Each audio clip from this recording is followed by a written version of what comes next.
Casters. Who cares, right? Me. I care. I'm going to drag you through this analysis of the entire caster class that may or may not be 2 parts depending on how long the script is. You want to learn how to cook? What sparked this idea? Aw, that's adorable. I'm not too good at cooking though, but sure, I'll help you make some food for Saga. The main purpose of casters is pretty simple. Deal arts damage to bypass high defense enemies. Casters that are considered good in today's standards usually have high DPS or total damage potential, with occasionally some form of support. Thankfully, the branch names of this class actually sound pretty cool. First off, you have your core casters. This branch has operators like Eyja, Tamimi, Nightmare, Haze, Steward, and the Pog originator herself. They target a single enemy and deal arts damage, obviously, because they're a caster. They have a decent attack interval of 1.6 seconds with a decent attack stat and have 20 arts resistance for some reason. Core casters feature a cost around the 20 DP mark with low defense, meaning you don't want them to take ranged attacks, but this goes for most ranged units anyways. Next up are splash casters. This archetype is... yeah, it's pretty bad. The 2 main reasons why this branch sucks is DP cost and attack interval. So you're telling me that I need 31 DP to place Dusk down? Yeah, no.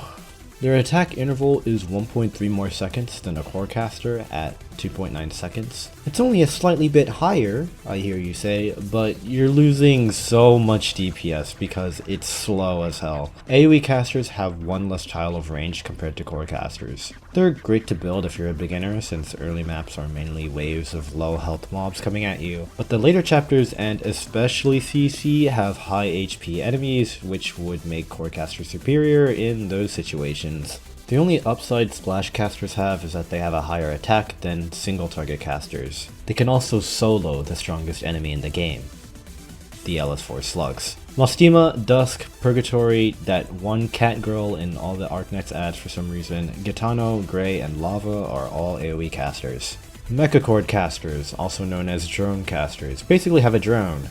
No way, it's in the name. When the drone attacks an enemy, it'll deal 20% of the caster's attack as arts damage, which seems like it sucks, but if it continuously attacks the same enemy, the damage will increase up to 110% of the caster's attack in 15% increments. If the drone goes to a new enemy, these stacks will go away and the cycle repeats. The base attack stat is pretty low itself since the drone makes up for the damage loss.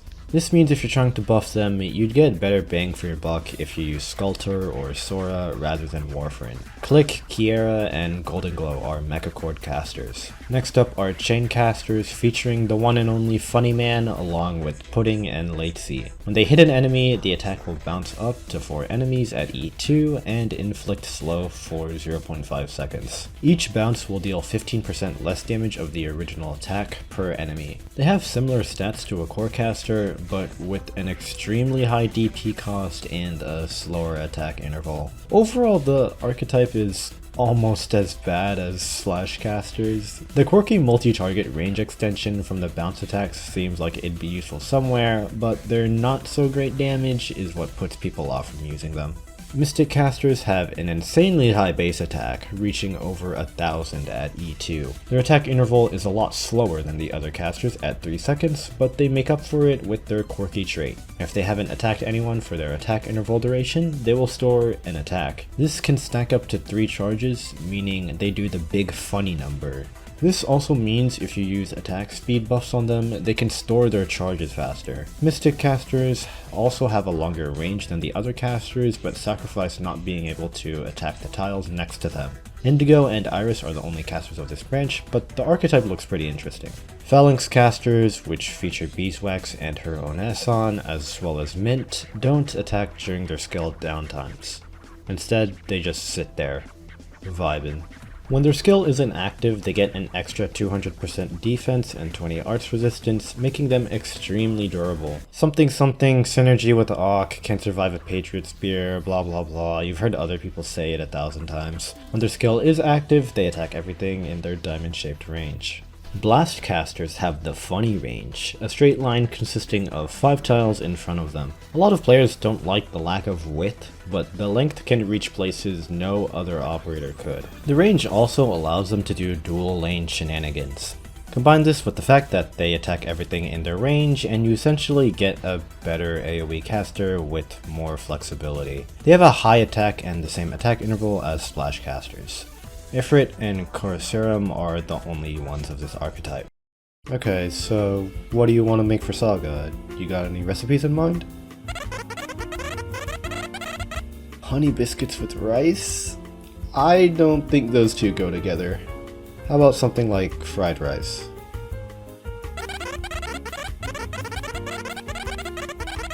You know the recipe already? Well, go for it, I guess. Eyja Fjotla is the first operator everyone thinks of when you say the word caster, because her third skill will burn through anything. Which is also how I get rid of the bodies. She has talents that give all casters more attack when she's deployed, and Eyja will also get a random number of SP on deployment. Eyja's third skill increases her attack by a lot. It expands her range, decreases her attack interval substantially, and allows her to attack 6 random enemies in her range. Even though the skill only lasts for 15 seconds, because of her decreased attack interval and massively increased attack, she becomes the go-to operator for Art's nuke strats. Her second talent, along with her third skill, heavily defines her niche, which is heli-drop nuking. You place her down, press the funny button, and watch all the enemies disappear faster than my wallet for Neural Alter. Ceobe, on the other hand, doesn't seem like she has much going for her, except for her wonderful smile. Her first talent lets her deal extra arts damage equal to 40% of the target's defense, and her second one gives more attack speed and attack if there are no allies in the 4 adjacent tiles around her. Ceobe's main skill, which is her second, massively reduces her attack interval and makes her target the enemy with the highest defense, clearly synergizing with her first talent. I'm gonna use these two to define the difference between DPS and total damage because I'm seeing a lot of players mix these two up. Ceobe has less DPS than Eyja. That isn't surprising. They both have massively decreased attack intervals, but Eyja gets the upper hand because of her increased attack that comes with her skill, and Ceobe doesn't have one, sadly. Comparing pure damage on a single target, Eyja has 3.5k skill DPS, while Ceobe has 1.7k. Eyja even gets multi-target on her skill, so where does that leave poor Ceobe? In the trap. Actually, no. While Eyja has higher DPS than Ceobe, Ceobe has higher total damage compared to her. Eyja deals 52,000 damage, while Ceobe deals 67,000. But this is against an enemy with 0 defense. I think a lot of people don't realize how impactful Ceobe's first talent is, so let's do some ballparking with a pop quiz. Say an enemy has 500 defense. How much more damage will Ceobe do over her entire skill duration? All of these are wrong. It's almost 20k.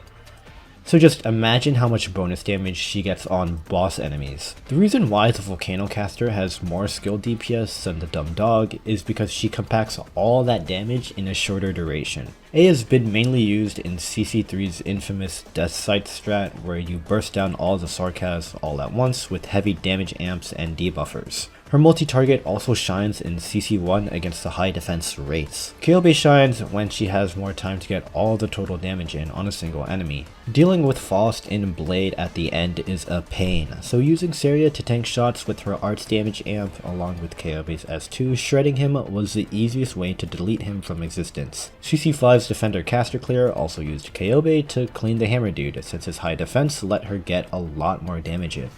Why did you two decide to meet up at the dumpster? This place is kinda sketch.